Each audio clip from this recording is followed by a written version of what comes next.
আসসালামু আলাইকুম ওয়া রাহমাতুল্লাহি ওয়া বারাকাতুহু।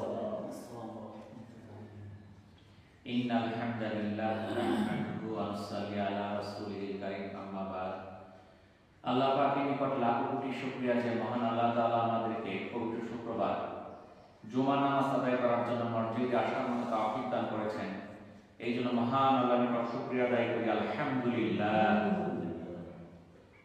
আমরা জানি যে আল্লাহ তাআলা 12টি মাসের বছর নির্ধারণ করেছেন। এই 12টি মাসের মধ্যে 4টি মাস আছে সম্মানিত, 3টা হলো একাধারে, জিলকদ, জিলহজ, মুহররম, আর হলো রজব। আজকে সেই রজব মাসের প্রথম শুক্রবার 6 তারিখ। এই ডিসেম্বর মাস চলতেছে, আজকে কয় তারিখ? 26 তারিখ। 27, 28, 29, 30, 31 তারিখ রাত্রিবেলা বিভিন্ন শহরগুলোতে, এটা আগে সীমাবদ্ধ ছিল ইহুদি খ্রিস্টান যে দেশগুলো আছে, অমুসলিম যে দেশগুলো আছে, তারা এটা পালন করত। এখন আমরাও পালন করি, বলেন না? এই 31st নাইটে তারা এই নতুন বছরকে স্বাগতম জানানোর জন্য নেশা, অশ্লীলতায় মেতে ওঠে, অপচয় এবং অপব্যয়ের একটা জাঁকজমক আয়োজন করে, যেখানে অপচয় আর অপচয়, যেখানে নেশা করে তারা ঘোরে। আপনারা ঠিক দেখবেন, প্রতিবারই দেখেন রাত্রিবেলা অশ্লীল পোশাক আশাকে ঢাকা শহর সহ বিভিন্ন শহরগুলোতে ইয়ং ছেলেমেয়েরা তার রাস্তায় ঘোরাঘুরি করতেছে। লক্ষ লক্ষ টাকার তারা আতশবাজি করে। অনেক দেশে কোটি কোটি টাকার আয়োজন করা হয়। 31st নাইট উপলক্ষে তারা শত শত কোটি টাকা খরচের আয়োজন করে। তারা বিভিন্ন লক্ষ লক্ষ পর্যটক সেখানে যায় সেই আয়োজন দেখার জন্য।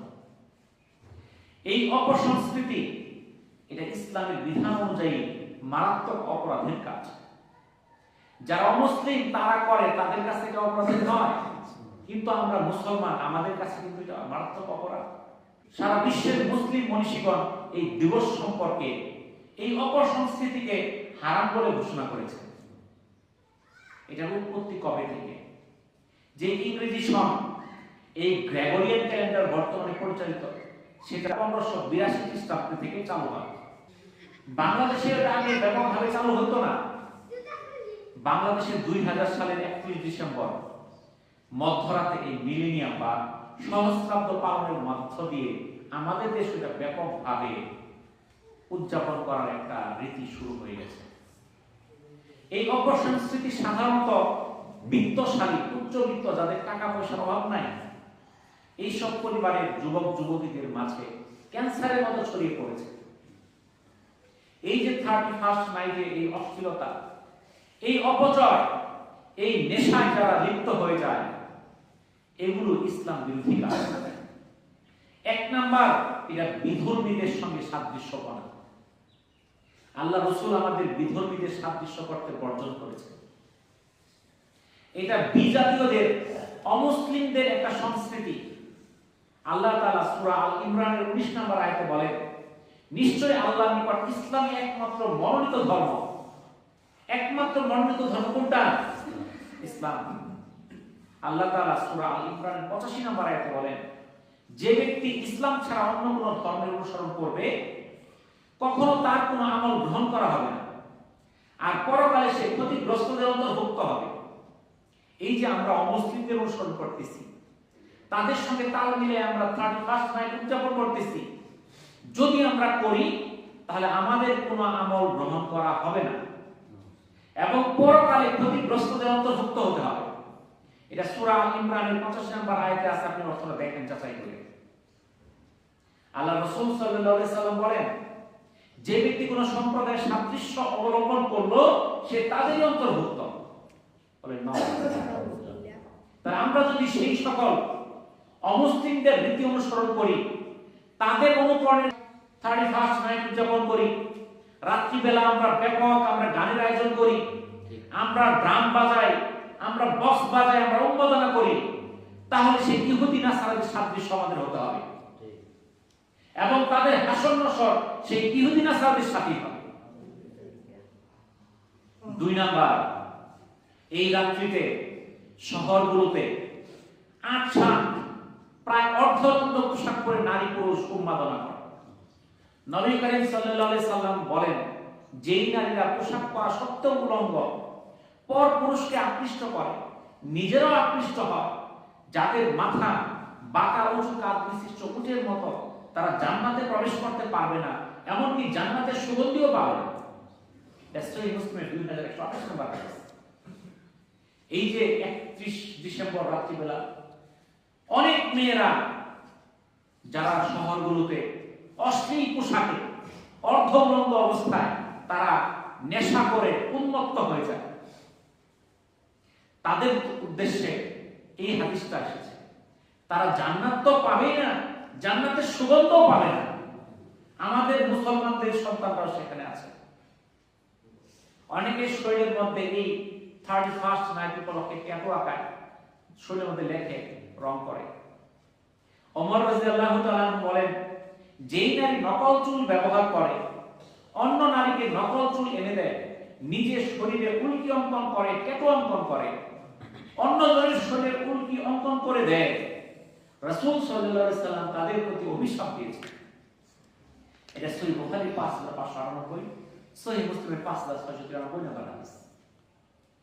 পরচুল, নকল চুল লাগানো আমাদের মহিলারা অনেকেই লাগায়। চুল যে কয়টা আছে এই কয়টাই, এক্সট্রা চুল লাগানো যাবে না। যারা লাগায় শুধু তারাই অপরাধী না, আপনি যে কিনা দিলেন আপনিও সমান অপরাধী। আপনি কিনা দিচ্ছেন কিন্তু সে লাগাইছে, ছেলেরাও লাগাচ্ছে না, চুল না থাকলে লাগায়। এই পরচুল ব্যবহার করা, শরীরে উল্কি অঙ্কন করা, ট্যাটু অঙ্কন করা, এটা আমাদের গ্রামের মধ্যে করে না, শহরে কি করে। তাদের প্রতি আল্লাহ রাসূল অভিসম্পাত করেছেন। এই 31st নাইটে মানুষ পটকাবাজি করে, আতশবাজি করে, বোমা ফোটায়। এতে কি হয়? মধ্যরাত্রিতে যখন হঠাৎ করে এই বিস্ফোরণের শব্দ শুরু হয়, মানুষ আতঙ্কিত হয়ে যায়। ছোট বাচ্চা ঘুম থেকে জেগে ওঠে, হাসপাতালের রোগীরা তারা কাতরাইতে থাকে। অনেকে হার্ট অ্যাটাক হয়ে যায়, যারা হৃদরোগে আক্রান্ত। কয়েক বছর এটা ঘটনা ঘটেছিল, ছোট একটা বাচ্চা, তার হার্টে একটা ফুটো ছিল, ছিদ্র ছিল, সে ভয় পায় তার মৃত্যু ঝুঁকি। সে হঠাৎ যখন 31st নাইটে বোমা শুরু হয়েছে, সে বোমার শব্দে সে আতঙ্কিত হয়ে মারা যায়। তাই এই যে অপরকে কষ্ট দেওয়া, এটা ইসলামের রীতি হতে পারে। সূরা আল আহজাবের 58 নম্বর আয়াতে আল্লাহ তাআলা বলেন, যারা বিনা অপরাধে মুমিন পুরুষ ও মুমিন নারীদের কষ্ট দেয়, তারা মিথ্যা অপবাদ ও প্রকাশ্যে পাপের বোঝা বহন করে। যারা মানুষকে কষ্ট দেয়, এই যে বম ফেলে রাত্রি 12টার সময়, এটা মানুষকে কষ্ট দেওয়া, একটা লোক ঘুমাইছে সেটার মধ্যে। অনেক বাচ্চা আছে, অনেক বাচ্চাকে ঘুম পাড়াইছে তার মার অনেক কষ্ট করতে হয়েছে, রাত্রে সব দেশে জেগে উঠছে, তার কষ্ট হয়। অনেক রোগীর কষ্ট হয়। তাহলে যারা এরকম মানুষকে বিনা অপরাধে কষ্টে ফেলবে, তাদের মিথ্যা অপবাদ ও প্রকাশ্য পাপের বোঝা বহন করতে হয়। 5 নাম্বার, যারা এই ডিসেম্বর মাসে এই 31st নাইটে সব বিভিন্ন মাস বিভিন্ন রাত্রিতে শীতকালে বিভিন্ন জায়গায় কি করে, ডিজে পার্টি করে, ফ্যাশন শো করে, ফায়ার প্লে করে, কনসার্ট করে, অশ্লীল নৃত্য, ফানুস উড়ায়, এগুলো করার করে তারা বর্ষবরণ করে, যেগুলো ইসলামে সম্পূর্ণ নিষিদ্ধ। আপনি গত কয়েক বছর দেখেছেন আপনার এটা ফানুস, আমাদের আপনারা দেখেছেন না হয়তো, ফানুস হলো একটা বেলুনের মতো, নিচে আগুন জ্বালায় ছেড়ে দেয়, এগুলো উড়ে। এটা বিভিন্ন দেশে এগুলো করে। ওদের দেশে ওরা করে নিরাপত্তার সাথে। দেখা যায় ওরা বিভিন্ন নদীর ধারে যায় এগুলো করে, যেন কলের নদীর মধ্যে পড়ে। ওদের দেশগুলো তো জনবহুল না, কিন্তু আমাদের দেশ জনবহুল দেশ। ঢাকা শহরে যখন এই ফানুস উড়ায়, পর পর কয়েক বছর ধরে আগুন লাগতেছে বিভিন্ন জায়গায় এই ফানুসের কারণে। গত কয়েক বছর আগে একটা জুতার ফ্যাক্টরিতে এই ফানুসের আগুনে সেই লোকটা সর্বশান্ত হয়ে যায়, তার কয়েক কোটি টাকার একটা ফ্যাক্টরি শেষ হয়ে যায়, পুরো ধ্বংস হয়ে যায় এই ফানুসের আগুনে। তাহলে এগুলো মানুষের ক্ষতির কারণ। এই সময় তারা ডিজে পার্টি করে, অশ্লীল নৃত্যের আয়োজন করে, গানের আয়োজন করে, এগুলো সম্পূর্ণ হারাম। সূরা লুকমান 6 নম্বর আয়াতে আল্লাহ তাআলা বলেন, এক শ্রেণীর লোক আছে যারা মানুষকে আল্লাহর পথ থেকে পথভ্রষ্ট করার উদ্দেশ্যে অবান্তর কথাবার্তা সংগ্রহ করে অন্ধভাবে, এবং তা নিয়ে ঠাট্টা বিদ্রুপ করে, এদের জন্য রয়েছে অবমাননাকারক শাস্তি। তাহলে এক শ্রেণীর লোক আছে যারা মানুষকে আল্লাহর পথ থেকে পথভ্রষ্ট করার জন্য আয়োজন করে কোনো ব্যবস্থা। যখন ডিজে পার্টি আপনার ভ্যান শো করে বক্স ছেড়ে দেয়, ওইটার দিকে গেলে মানুষ কি পথভ্রষ্ট হবে না হবে না? তারা আল্লাহর পথে যাবে না, আল্লাহর বিরুদ্ধে যাবে? বলেন, আল্লাহর পথ থেকে তারা পথভ্রষ্ট হবে। তাহলে তাদের জন্য রয়েছে অবমাননার শাস্তি। কিন্তু এই শাস্তির ভয়টা আল্লাহ তাআলা কোরআনে দেখাইলেন, আমরা কি ভয় পাইছি? আমরা তো ভয় পাইছি না। ঠিকই আমরা শীত আসলেই আমরা বিভিন্ন বক্সাইনে সারা শুরু করি, সারা রাত্র মাইক বাজে, পোলা পান্ডা যায় নাচানাচি করে, আল্লাহ ফালাফালি করে। ওটা কি হিন্দু খ্রিস্টানরা করতেছে না? আপনার আমার সন্তান তো করতেছে, আপনি কিছুই বলতেছেন না। এটার জন্য আপনাকে অভিশাপ দিতে হবে। আপনি যদি মনে করেন আপনার ছেলে আপনার কথা শুনে না, এর জন্য আসল অপরাধী আপনি। আপনার সন্তান কেন যাবে? আপনি কি মুসলমান না? আপনার সন্তানকে বাধা দিতে পারেন না? এখন আপনি তো আপনার সন্তানের কথাই চলতেছেন। এই ডিজে পার্টির মধ্যে আপনার সন্তান চাইতেছে, আপনি কিছুই বাধা দেন না, কোনো প্রতিবাদ করেন না। শুধু তারাই ক্ষতিগ্রস্ত হবে না, এই মহল্লাবাসী সহ ক্ষতিগ্রস্ত হবে। কারণ এই মহল্লাবাসী থেকে বাধা দেয় নাই। যদি এই মহল্লায় কোনো ডিজে পার্টি হয়, কোনো সাউন্ড বক্স নিয়ে সারা রাত কি হয়, গান বাজনা হয়, এটা অপরাধ পাপ এই সমগ্র এলাকা পাবে। কারণ আল্লাহ রাসূল বলেছেন, যদি তোমার সামনে কোনো অশ্লীল কাজ, কোনো অনৈতিক কাজ হয়, তোমার ক্ষমতা থাকলে হাত দিয়ে প্রতিহত করো। যদি সেটাও সম্ভব না হয়, তুমি মুখ দিয়ে প্রতিহত করো। সেটাও যদি না পারো, তোমার সাধ্যে না করলে তুমি অন্তর দিয়ে ঘৃণা করো। আপনি কি হাত দিয়ে বাধা দিতে গেছিলেন? আপনার কথা দিয়ে বন্ধ করতে গেছিলেন? আপনি তো কিছুই করেন নাই। অতএব আপনিও সেই কাজে অপরাধী। যদি আপনি গান বাজাইছেন না, আপনি গান শুনছেন না, কিন্তু বাধাও তো দিচ্ছেন না, একই অপরাধী আপনি। এই জন্য এই যে শীতকালীন যে গানের আয়োজন, এই মহল্লায় যেন না হয়। এই মহল্লার এই যে মসজিদ, এই যে জুমার মসজিদ, এই মসজিদের আন্ডারে যে কয়টা বাড়ি আছে, এই বাড়িগুলা এই মসজিদের কমান্ডে চলতে বাধ্য। ইমাম মানে কি? নেতা। কিন্তু ইমামের কথায় মহল্লা চলবে।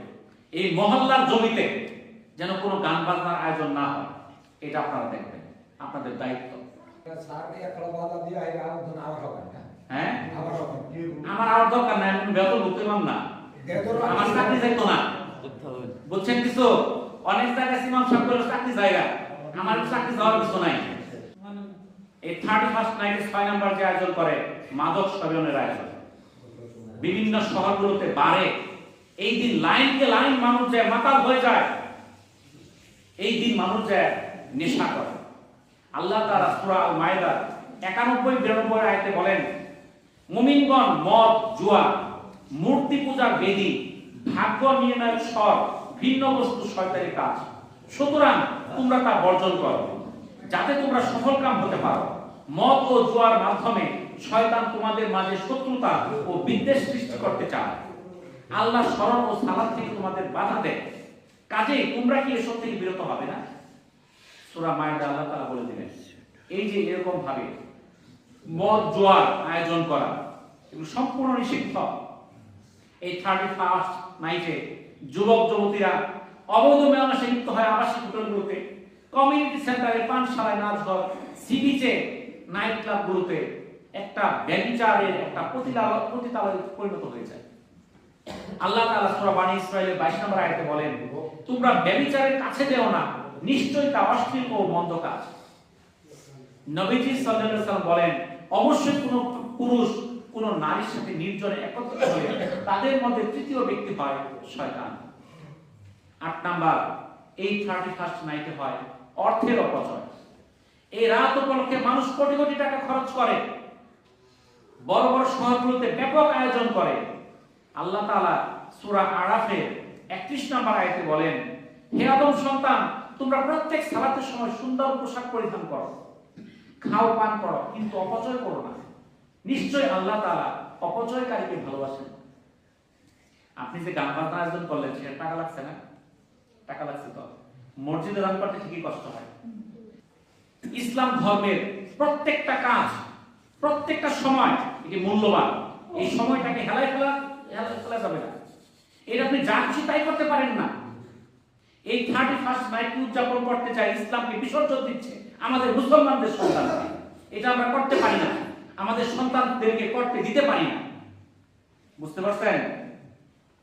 এই যে যারা আছেন এই মহল্লা, তো এসে আপনি গর মহল্লা আপনারা যারা আছেন এসে বড় মাঠ বড়াচ্ছে কেউ, আমি তো জানি না এর মানব তারা। আমি তো বলি নাই যে সারা বাংলাদেশটা বন্ধ করার জন্য, আমি তো বলি নাই যে ওই আরেক পাড়াটা বন্ধ করেন, আমি তো বলছি না আপনার কন্তগড়া পাড়া যান, সাতানি পাড়া যান, নয়নি যান, এটা তো বলি নাই।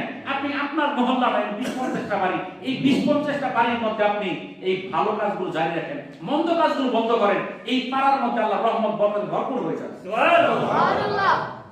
এই জন্য আমরা আজকে ওয়াদা করতেছি, এই শীতের কোন রাত্রিতে আমাদের এই মরাকান্দা মহল্লার মধ্যে কোন অশ্লীল কাজ করতে দিব না।